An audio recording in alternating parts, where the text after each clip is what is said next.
말씀하십니다. 하나님의 백성들은 아무리 갑의 입장이 있다 할지라도 학대하는 사람들이 아니라 응대하는 사람들이 되어야 된다고 말씀하고 있습니다. 오늘 말씀을 가지고 하나님의 백성들은 약자들을 응대하고 돌아보아야 한다라는 주제로 말씀을 전하려고 합니다.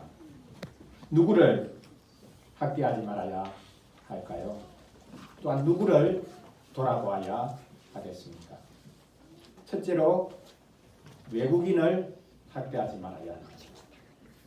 둘째로 고아와 가부를 괴롭히지 말아야 합니다. 마지막 셋째로 가난한 자들을 등쳐먹지 말아야 합니다. 외국인들 그리고 사회 가장 소외계층이라고 할 수 있는 고아와 가부들 그리고 전체적으로는 가진 자들이 가지지 못한 가난한 자들 학대하지 말라, 괴롭히지 말라, 그들을 등쳐먹지 말라라고 말씀하고 있습니다. 순서적으로 한번 살펴보겠습니다. 첫째로 누구를 학대하지 말라고 하셨습니까? 네, 외국인을 학대하지 말라라고 말씀하셨습니다. 하나님께서는 이스라엘 자손들이 가나안 땅에 들어가서 살게 되면 이방 나그네를 압제하지 말라고 하십니다. 그들을 학대하지 말라는 것이지. 그런데 어떻게 보면 이스라엘이 먼저 가나안 사람을 학대한 것 아니냐라고 말할 수 있을지 모르겠습니다. 가나안 족속들을 다 멸하라고 하나님이 말씀하셨죠. 그것은 그들의 죄악을 하나님이 심판하시기 위함입니다. 심판을 하신 이후에는 그 가나안 땅에 살 때에 이스라엘 자손들은 외국인 나그네를 압제해서는 안 된다라고 말씀을 하십니다.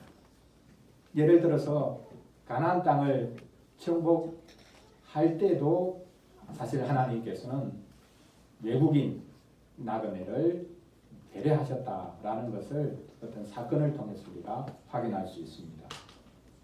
우리가 잘 아는 기브온 주민들 사건입니다. 이들은 요수아와 또 이스라엘 백성들과 함께 하시는 하나님에 대한 소문을 듣고 가나안 땅 안에 살고 있지만 먼 곳에 살고 있는 사람들처럼 꾸며가지고 요수아에게 와서 조약을 맺자고 하죠. 우리를 치지 마십시오. 우리는 가나안 땅에 살고 있는 사람들이 아니라 먼 곳에 살고 있는 사람인데 하나님에 대한 소문을 듣고 우리도 그 하나님 섬겨보고 싶습니다. 그러니 우리를 치지 말아 주십시오. 약조해 주십시오. 요수아가 그 말을 듣고 들끓이 약조를 했습니다. 그런데 그 다음날 알아보니 이들이 가나안 땅 안에 살고 있는 백성들입니다. 기브온이라는 땅에 살고 있는 주민들이었습니다. 이스라엘 백성들이 들고 일어났죠. 그 사람들이 거짓말했으니까 이들을 죽여야 된다. 그러나 요수아는 다르게 말합니다. 우리가 하나님 앞에서 약속한 것이니까 이들을 보호해줘야 된다. 이 소문이 가나안 전체로 퍼져갑니다. 그래서 다른 가나안 족속들이 이 기브온 주민이 자기들을 배반했다고 생각해서 이제는 이스라엘과 싸우기 전에 기브온 사람들과 싸우기 위해서 전쟁을 일으키죠. 기브온 사람들이 SOS를 칩니다.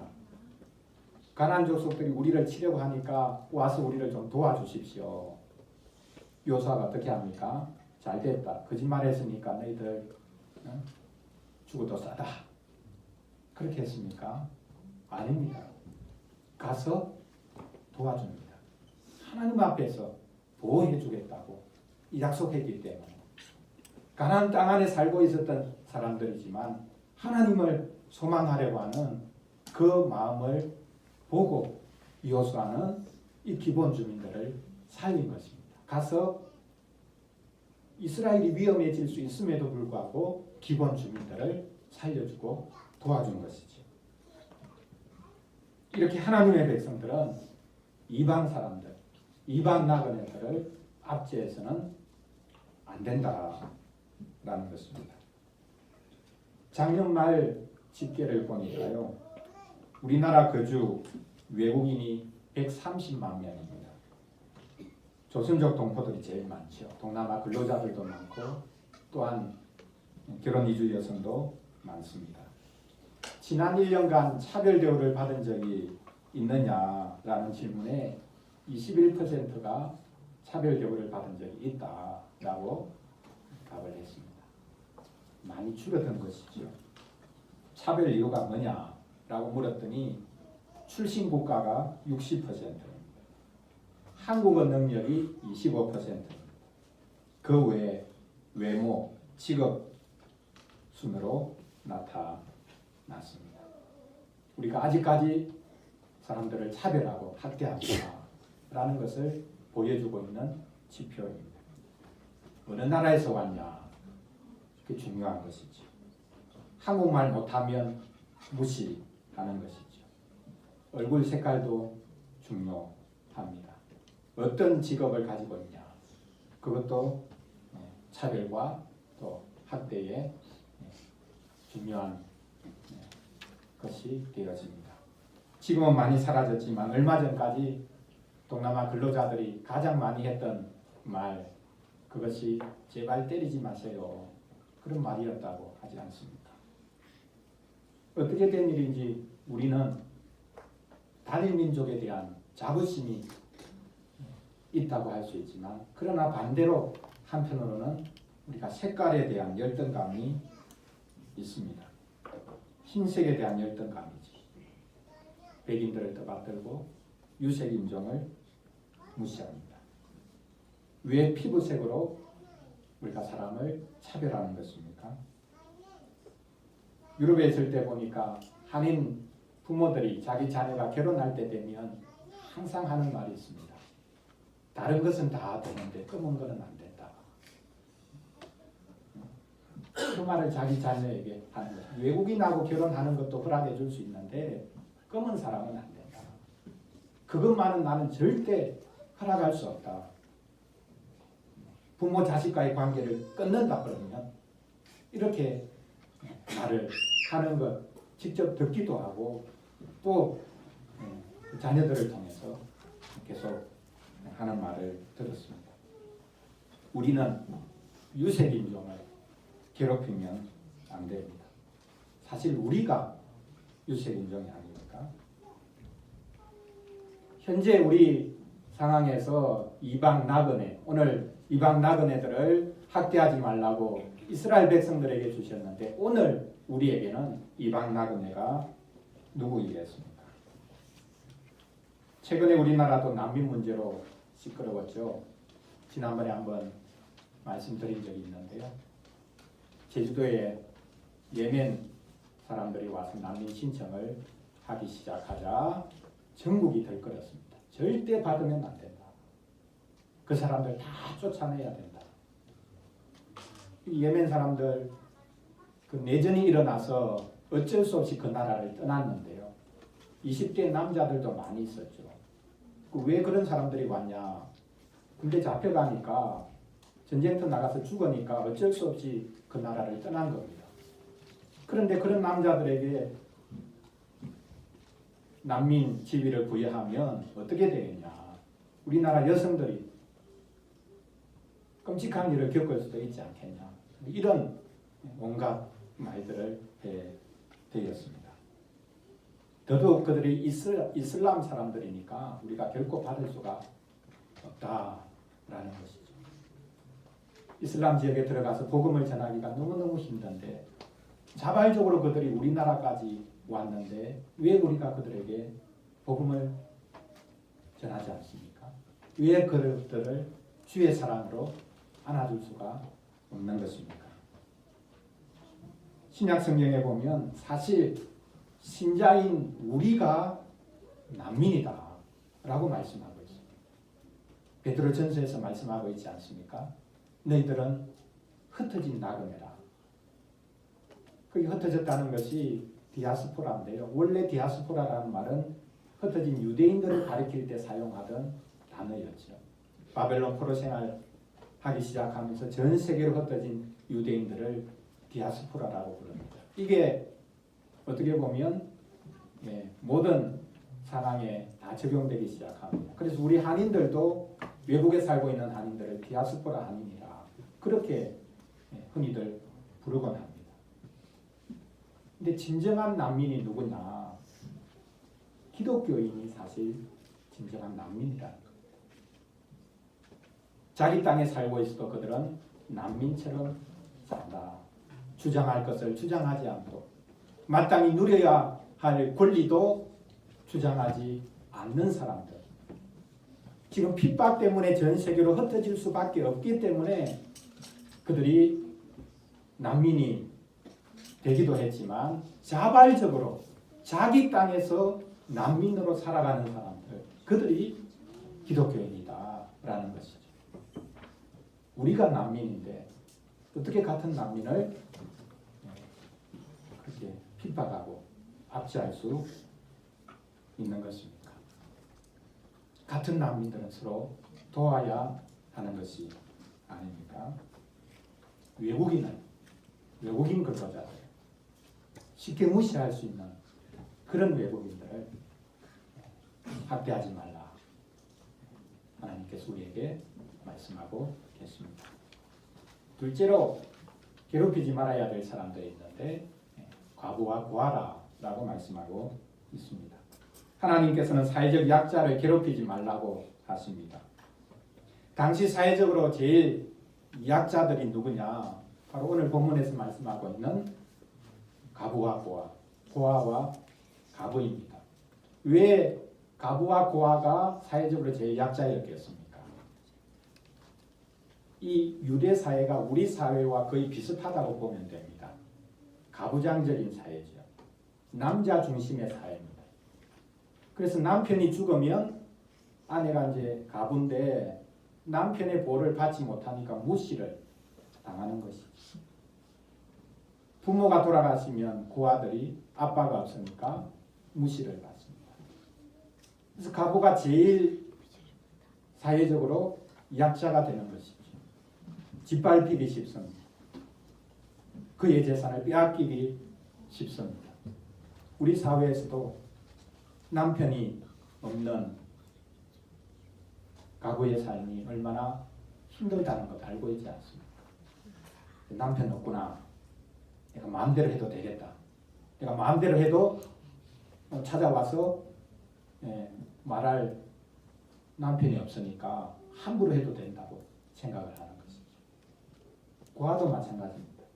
당시 고아, 부모가 없는 고아는 인신매매 당하기가 쉬운 것이죠. 그냥 팔려갑니다.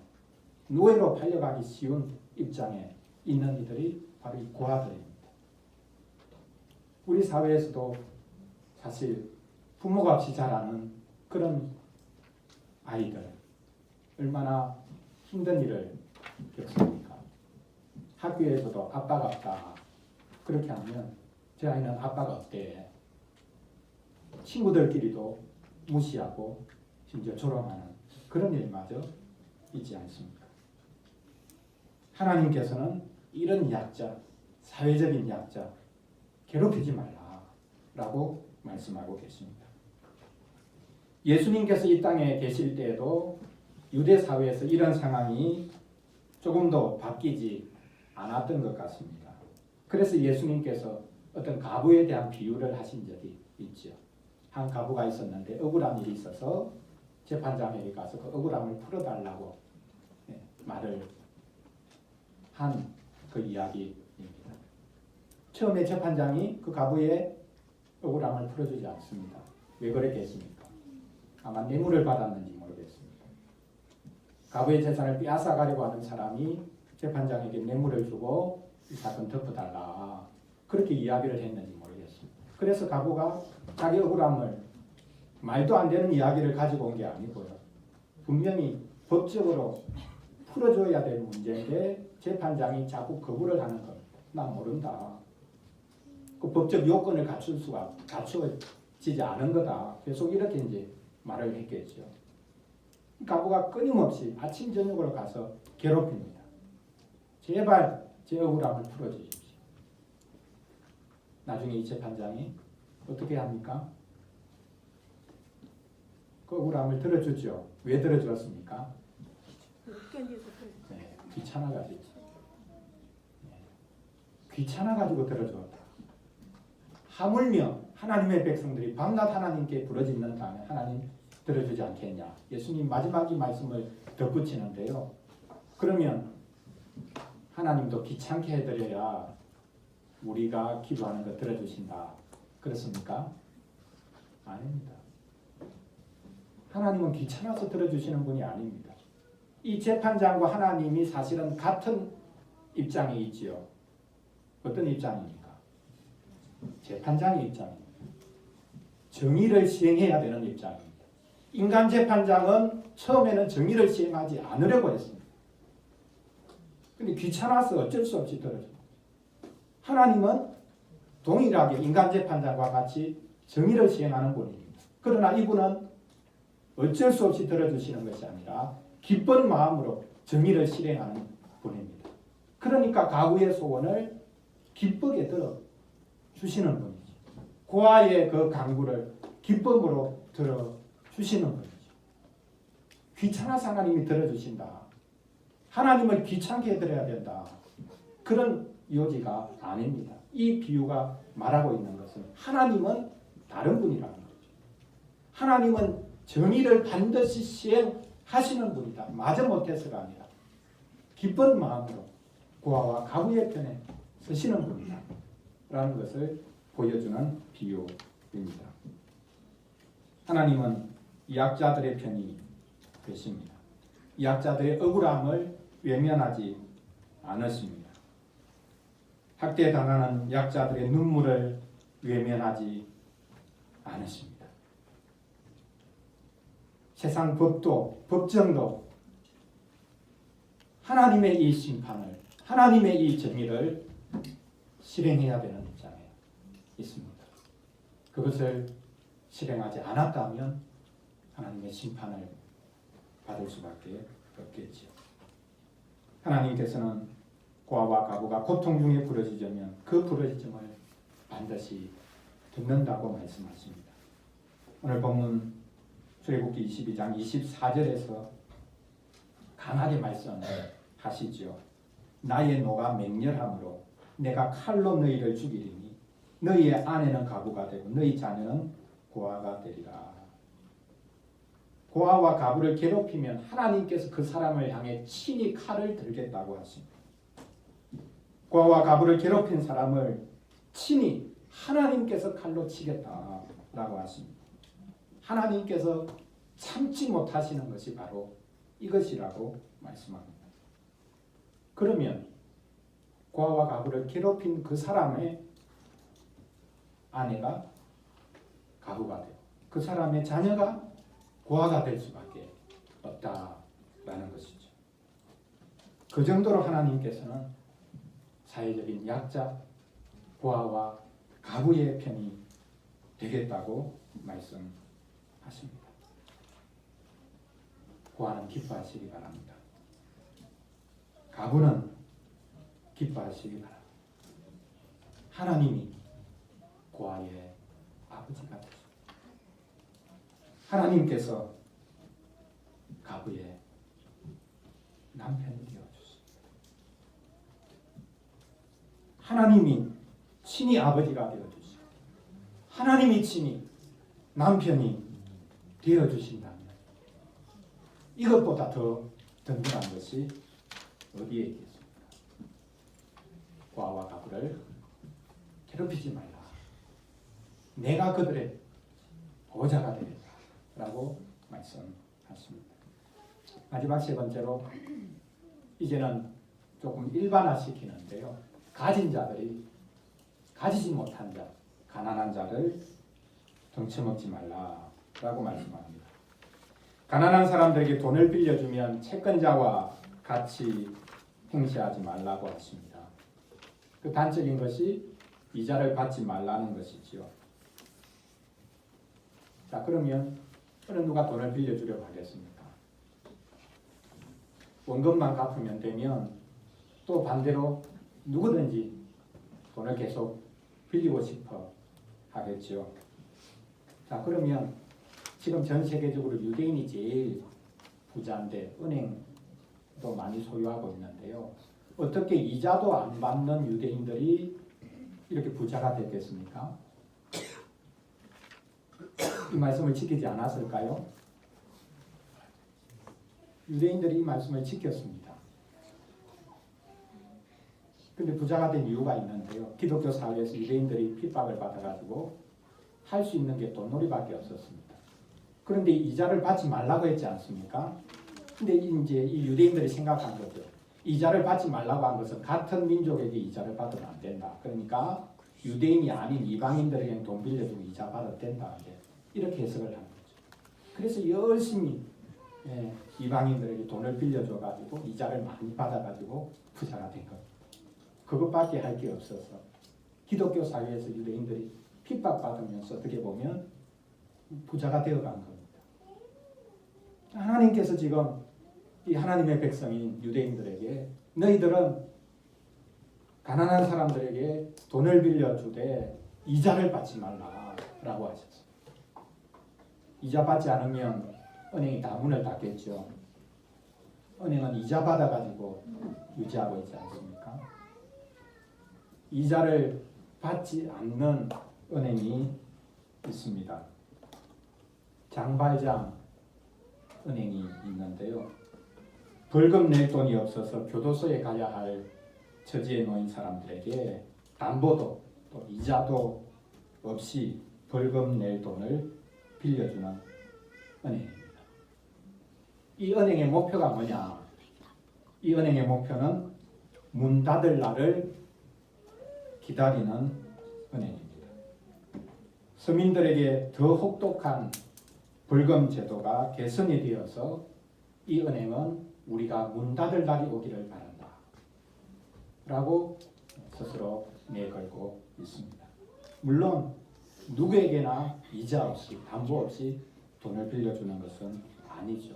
그런 의미에서 제한적일 수밖에 없습니다. 오늘 본문에 보면 가난한 자들에게 돈을 빌려주고 이자를 받지 말라.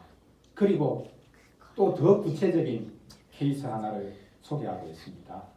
돈을 빌려주고 옷을 전당 잡을 수 있는데 이런 경우에 하나님께서는 아주 독특한 말씀을 하고 계십니다. 자, 돈을 빌려주고 옷을 전당 잡았습니다.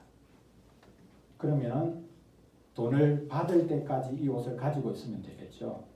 근데 하나님께서는 그렇게 하지 말라라고 하십니다. 그날 안으로 그 옷을 전당 잡은 그 옷을 가난한 사람들에게 돌려주라. 돈을 갚지 않더라도.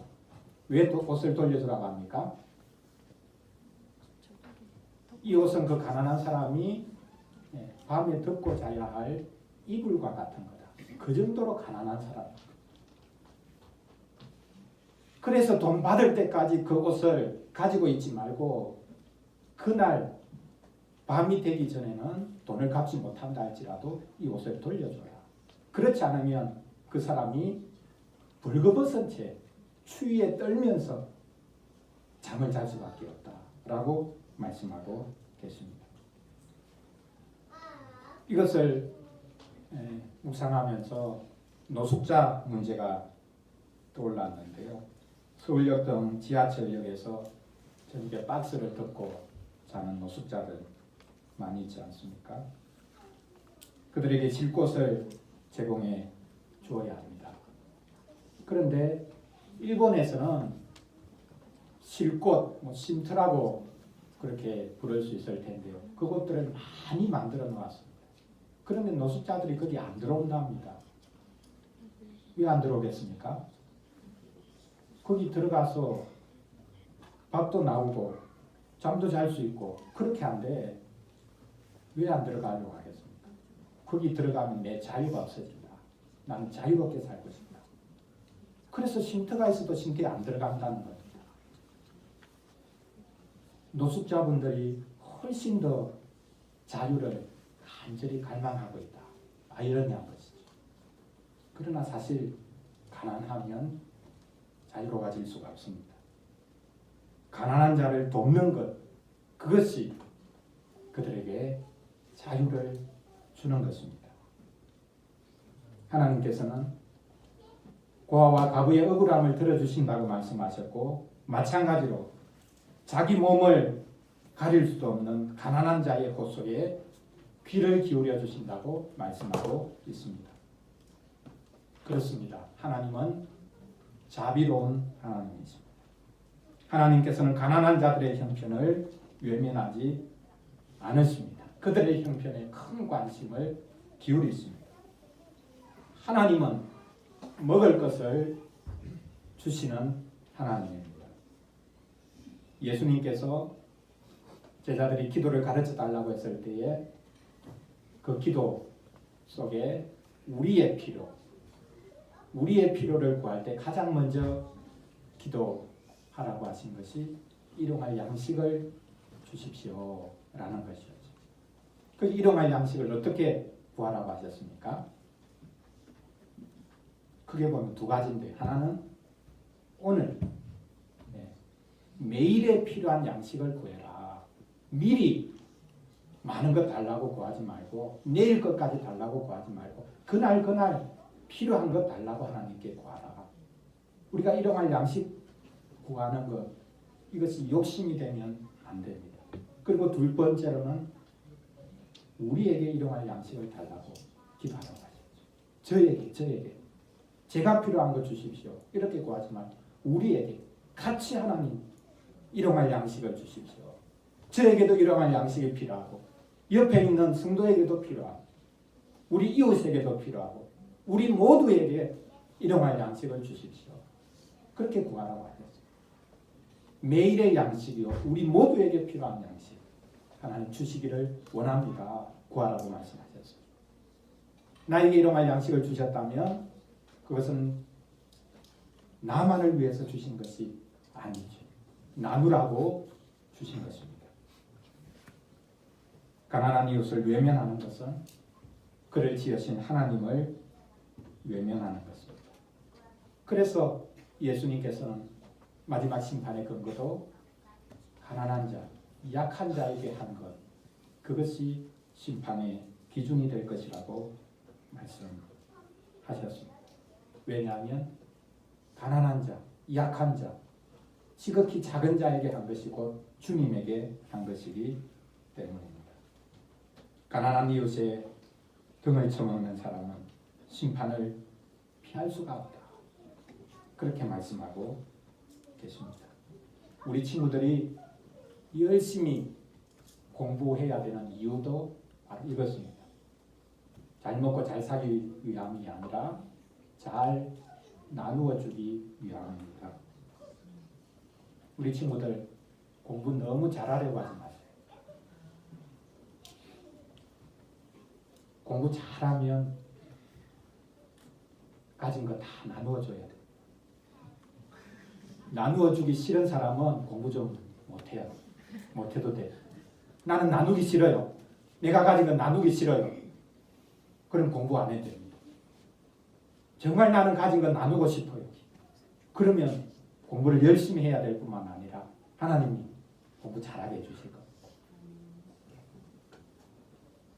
하나님이 주신 것, 그것을 나누라고 하나님은 말씀하십니다. 많이 준 자에게는 하나님께서 많이 찾으십니다. 책임이 무거운 것이죠. 사랑하는 성도 여러분, 하나님께서는 사람을 학대하지 말라고 말씀하십니다. 외국인을 학대하지 말라고 하십니다. 자국 내에 소외된 계층들을 학대하지 말라고 하십니다. 가난한 사람을 학대하지 말라고 하십니다. 나보다 힘없는 사람을 학대하는 것은 그들을 지으신 하나님을 모독하는 것입니다. 어린이를 위한 질문 3번 문장인데요. 가난한 자를 학대하는 것은 하나님을 어떻게 하는 것이라고요? 하나님을 모독하는 것이다. 하나님을 학대한다고 말하면 안 될 테니까 하나님을 모독하는 것이다. 라는 것입니다. 나는 사람을 학대한 적이 없다고 생각하십니까? 오늘 두 번째 본문인 신약성경 히브리서 13장에서는 가난한 자를 학대하지 않은 것으로 만족하지 말라고 하십니다. 자신이 감옥에 갇힌 것처럼 갇힌 자를 생각하라고 말씀합니다. 자신이 학대를 받는 것처럼 학대받는 자를 생각하라고 말씀합니다. 너희도 함께 갇힌 것 같이 갇힌 자를 생각하고 너희도 몸을 가졌은즉 학대받는 자를 생각하라. 우리는 우리 몸의 구속을 바라는 자들 아닙니까? 우리 몸의 구속을 바라는 신자들은 학대하지 않아야 하고 또한 학대받는 이들과 함께 해야 합니다. 그리고 짐승도 학대하면 안 됩니다. 우리 사회는 모두가 잘 살기 원하기 때문에 사실 학대가 끊이지 않습니다. 더불어 잘 사는 사회라는 그 구호를 버려야 할지도 모르겠습니다. 웃기는 말이겠지만 더불어 가난해지는 사회, 이것이 우리의 목표가 되어야 할지도 모르겠습니다. 조금씩 가난해지는 것, 서로의 어려움을 가져가서 자기가 조금 가난해져서 다른 사람과 같아지려고 하는 것, 그것이 바로 우리를 위해서 가난하게 되신 그리스도를 본받는 길입니다. 학대하지 말고 학대당하는 자들과 함께하는 주의 백성들 될 수 있기를 바랍니다. 기도하겠습니다. 하나님 아버지, 이 세상에서는 지금도 학대가 끊이지 않고 있습니다. 자국인이 외국인을 학대하고 기득권이 소외된 자들을 학대하고 가진 자들이 가지지 못한 자들을 학대합니다. 우리는 학대하는 자리보다는 차라리 학대받는 자리에 서게 하여 주시옵소서. 학대하는 자들을 하나님께서 반드시 심판하겠다고 하신 말씀을 경고로 삼게 하여 주시옵소서. 하나님 아버지, 간절히 구하오니 이 시간에도 학대받는 이들을 불쌍히 여겨주시고 그들을 건져주시기를 원합니다. 우리가 그들의 편이 되어서 소리 지를 수 있도록 도와주시옵소서. 우리 주 예수 그리스도 이름으로 기도합니다. 아멘.